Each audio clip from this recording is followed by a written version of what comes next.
प्रणाम मित्रों। तो चलिए हम लोग ध्रुव स्वामिनी के तृतीय अंक के आगे के नाटक को पढ़ते हैं। ध्रुव स्वामिनी का वहां से प्रस्थान होता है। मंदाकिनी नारी हृदय जिसके मध्य बिंदु से हटकर शास्त्र का एक मंत्र कील की तरह गड़ गया है और उसे अपने सरल प्रवर्तन चक्र में घूमने से रोक रहा है, निश्चय ही वह कुमार चंद्रगुप्त की अनुरागिनी है। चंद्रगुप्त सहसा प्रवेश करके, कौन? मंदा? चंद्रगुप्त मंदाकिनी की बात को सुन करके कहते हैं कि कौन मंदा? फिर मंदाकिनी कहती है, अरे कुमार, अभी थोड़ा विश्राम करते। चंद्रगुप्त बैठते हुए, विश्राम? मुझे कहाँ विश्राम, मैं अभी यहाँ से प्रस्थान करने वाला हूँ। मेरा कर्तव्य पूर्ण हो चुका, अब यह मेरा ठहरना अच्छा नहीं। मंदाकिनी, किंतु भाभी की जो बुरी दशा है। चंद्रगुप्त, क्यों, उन्हें क्या हुआ? मंदाकिनी चुप रहती है। बोलो, मुझे अवकाश नहीं। राजाधिराज का सामना होते ही क्या हो जाएगा मैं नहीं कह सकता, क्योंकि अब यह राजनीति छल प्रपंच मैं नहीं सह सकता। मंदाकिनी, किंतु उन्हें इस असहाय अवस्था में छोड़कर आपका जाना क्या उचित होगा?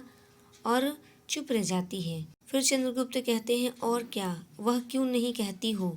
मंदाकिनी, तो क्या उसे भी कहना होगा? महादेवी बनने के पहले ध्रुव स्वामिनी का जो मनोभाव था वह क्या आपसे छिपा है? चंद्रगुप्त, किंतु मंदाकिनी, उसकी चर्चा करने से क्या लाभ? मंदाकिनी, हृदय में नैतिक साहस, वास्तविक प्रेरणा और पौरुष की पुकार एकत्र करके सोचिए तो कुमार, कि अब आपको क्या करना चाहिए। चंद्रगुप्त चिंतित भाव से टहलने लगता है। नेपथ्य में कुछ लोगों के आने जाने का शब्द और कोलाहल।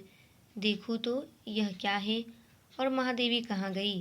प्रस्थान अर्थात मंदाकिनी ये सब कह करके वहां से चली जाती है। चंद्रगुप्त विधान की स्याही का एक बूंद गिराकर भाग्य लिपि पर कालिमा चढ़ा देता है। मैं आज यह स्वीकार करने से भी संकुचित हो रहा हूँ कि ध्रुव स्वामिनी मेरी है। ठहर कर, हाँ, वह मेरी है। उसे मैंने आरंभ से ही अपनी संपूर्ण भावना से प्यार किया है। मेरे हृदय के गहन अंतःस्थल से निकली हुई यह मूक स्वीकृति आज बोल रही है, मैं पुरुष हूँ। नहीं, मैं अपनी आंखों से अपना वैभव और अधिकार दूसरों को अन्याय से छीनते देख रहा हूँ, और मेरी वाक्दत्ता पत्नी मेरे ही अनुत्साह से आज मेरी नहीं रही। नहीं, यह शील का कपट, मोह और प्रवंचना है। मैं जो हूँ वही तो नहीं स्पष्ट रूप से प्रकट कर सका। यह कैसी विडंबना है। विनय के आवरण में मेरी कायरता अपने को कब तक छिपा सकेगी। एक ओर से मंदाकिनी का प्रवेश होता है। मंदाकिनी कहती है, शकराज का शव लेकर जाते हुए आचार्य और उसकी कन्या का राजाधिराज के साथी सैनिकों ने वध कर डाला। ध्रुव स्वामिनी दूसरी ओर से प्रवेश करके, सामंत कुमारों का प्रवेश। सामंत कुमार सब एक साथ ही। स्वामिनी, आपकी आज्ञा के विरुद्ध राजाधिराज ने निरीक्षकों का संहार करवा दिया है। ध्रुव स्वामिनी, फिर आप लोग इतने चंचल क्यों हैं? राजा को आज्ञा देनी चाहिए और प्रजा को नतमस्तक होकर उसे मानना होगा। सामंत कुमार, किंतु अब वह असह्य है। राजसत्ता के अस्तित्व की घोषणा के लिए अपना भयंकर प्रदर्शन। मैं तो कहूँगा, इस दुर्ग में आपकी आज्ञा के बिना राजा का आना अन्याय है। ध्रुव स्वामिनी, मेरे वीर सहायकों, मैं तो स्वयं एक परित्याग्यता और हतभागिनी स्त्री हूँ। मुझे तो अपनी स्थिति की कल्पना से भी क्षोभ हो रहा है। मैं क्या कहूँ? सामंत कुमार, मैं सच कहता हूँ, रामगुप्त जैसे राजपद को कुलचित करने वाले के लिए मेरे हृदय में तनिक भी श्रद्धा नहीं। विजय का उत्साह दिखाने यहाँ वे किस मुंह से आए, जो ही संग पाखंडी, क्षीव और क्लीव हैं। रामगुप्त सहसा शिखर स्वामी के साथ प्रवेश करके क्या कहा, फिर से तो कहना। जब सामंत कुमार ये सारी बातें बोल ही रहा होता है कि रामगुप्त शिखर स्वामी के साथ वहां प्रवेश करता है और कहता है कि तुम ये सब क्या कह रहे हो, तो सामंत कुमार कहता है, गुप्त काल के गौरव का कलंक कालिमा के सागर में निमज्जित करने वाले शिखर स्वामी, उसे बीच में ही रोककर चुप रहो। क्या तुम लोग किसी के बहकाने से आवेश में आ गए हो? चंद्रगुप्त की ओर देखकर, कुमार, यह क्या हो रहा है? चंद्रगुप्त उत्तर देने की चेष्टा करके चुप रह जाता है। फिर रामगुप्त कहते हैं, दुर्विनीत पाखंडी पामरो, तुम्हें इस दुष्टता का क्रूर दंड भोगना पड़ेगा। नेपथ्य की ओर देखकर इन विद्रोहियों को बंदी करो। रामगुप्त के सैनिक आकर सामंत कुमारों को बंदी बनाते हैं। रामगुप्त का संकेत पाकर सैनिक लोग चंद्रगुप्त की ओर भी बढ़ते हैं और चंद्रगुप्त श्रृंखला में बंध जाता है। ध्रुव स्वामिनी, कुमार, मैं कहती हूँ कि तुम प्रतिवाद करो। किस अपराध के लिए यह दंड ग्रहण कर रहे हो? चंद्रगुप्त एक दीर्घ निश्वास लेकर चुप रह जाता है। रामगुप्त हंसकर कुचक्र करने वाले क्या बोलेंगे? ध्रुव स्वामिनी और जो लोग बोल सकते हैं, जो अपनी पवित्रता के धुंदी भी बजाते हैं, वे सब के सब साधु होते हैं ना? चंद्रगुप्त से कुमार, तुम्हारी जीवा पर कोई बंधन नहीं। कहते क्यों नहीं कि मेरा यही अपराध है कि मैंने कोई अपराध नहीं किया। अर्थात जब चंद्रगुप्त को भी सामंत कुमारों के साथ बंदी बना लिया जाता है तो ध्रुव स्वामिनी कहती है कि तुम कहो कि तुम्हारा कोई अपराध नहीं है, तुम्हें बिना अपराध के दंड ग्रहण करने की कोई आवश्यकता नहीं। तुम कह सकते तुम्हारे जीवा पर कोई बंधन नहीं है। रामगुप्त महादेवी, ध्रुव स्वामिनी उसे न सुनते हुए चंद्रगुप्त से झटक दो। इन लोह श्रृंखलाओं को यह मिथ्या ढोंग कोई नहीं सहेगा, तुम्हारा क्रुद्ध दुर्देव भी नहीं। रामगुप्त डांटकर, महादेवी चुप रहो।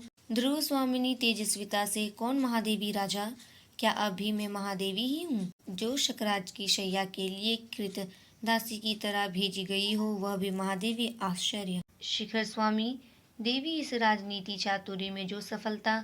ध्रुव स्वामी ने पैर पटक कर, चुप रहो प्रवचना के पुतले, स्वार्थ से घृणित प्रवच, चुप रहो। रामगुप्त, तो तुम महादेवी नहीं हो ना? ध्रुव स्वामिनी, नहीं, मनुष्य की दी हुई मैं उपाधि लौटा देती हूँ। रामगुप्त, और मेरी सहधर्मिणी? इसके पश्चात ध्रुव स्वामिनी कहती है, धर्म ही इसका निर्णय करेगा। रामगुप्त, क्या इसमें भी संदेह है? ध्रुव स्वामिनी, उसे अपने हृदय से पूछिए कि क्या मैं वास्तव में सधर्मिणी हूँ। पुरोहित का प्रवेश सामने सबको देखकर चौंक उठता है। शिखर स्वामी चले जाने का संकेत करता है। पुरोहित, नहीं, मैं नहीं जाऊंगा। प्राणी मात्र के अंतःस्थल में जागृत रहने वाले महान विचारक धर्म की आज्ञा मैं न टाल सकूंगा। अभी जो प्रश्न अपनी गंभीरता में भीषण होकर आप लोगों को विचलित कर रहा है, मैं ही उसका उत्तर देने का अधिकारी हूँ। विवाह का धर्मशास्त्र से घनिष्ठ संबंध है। ध्रुव स्वामी ने, आप सत्यवादी ब्राह्मण हैं, कृपा करके बतलाइए। शिखर स्वामी विनय से उसे रोककर, मैं समझता हूँ कि यह विवाद अधिक बढ़ाने से कोई लाभ नहीं। फिर ध्रुव स्वामिनी कहती है, नहीं, मेरी इच्छा इस विवाद का अंत करने की है। आज यह निर्णय हो जाना चाहिए कि मैं कौन हूँ। रामगुप्त, ध्रुव स्वामिनी, निर्लजता की भी एक सीमा होती है। ध्रुव स्वामिनी कहती है, मेरी निर्लजता का दायित्व कलियुग का पुरुष पर है। स्त्री की लज्जा लूटने वाले उस दस्यु के लिए मैं। ध्रुव स्वामिनी कह ही रही होती है कि रामगुप्त रोक कर, चुप रहो, तुम्हारा पर पुरुष में अनुरक्त हृदय अत्यंत कुलसित हो गया है। तुम काल सर्पिणी सी स्त्री, ओह, तुम्हें धर्म का तनिक भी भय नहीं। शिखर, इसे भी बंदी करो। फिर पुरोहित कहते हैं, ठहरिए महाराज, ठहरिए, धर्म की ही बात मैं सोच रहा था। शिखर स्वामी क्रोध से, मैं कहता हूँ कि तुम चुप न रहोगे तो तुम्हारी भी यही दशा होगी। सैनिक आगे बढ़ता है। मंदाकिनी कहती है, उसे रोककर, महाराज, पुरुषार्थ का इतना बड़ा प्रहसन, अबला पर ऐसा अत्याचार, यह गुप्त सम्राट के लिए शोभा नहीं देता। रामगुप्त सैनिकों से, क्या देखते हो जी?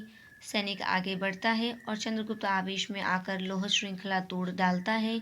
सब आश्चर्य से और भय से देखते हैं। चंद्रगुप्त, मैं भी आर्य समुद्रगुप्त का पुत्र हूँ, और शिखर स्वामी, तुम यह अच्छी तरह जानते हो कि मैं ही उनके द्वारा निर्वाचित युवराज भी हूँ। तुम्हारी नीचता अब असह्य है।